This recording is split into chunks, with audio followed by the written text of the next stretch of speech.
दोस्तों, इस वीडियो में है मुख्तलिफ़ पेशों की इंग्लिश। तो आइए शुरू करते हैं। किसान, किसान को इंग्लिश में कहते हैं फार्मर, फार्मर। वकील, वकील को इंग्लिश में कहते हैं लॉयर, लॉयर। सुनार, सुनार को इंग्लिश में कहते हैं ज्यूलर, ज्यूलर।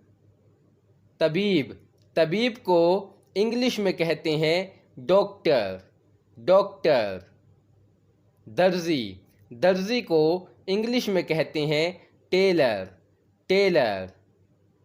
दुकानदार, दुकानदार को इंग्लिश में कहते हैं शॉपकीपर, शॉपकीपर।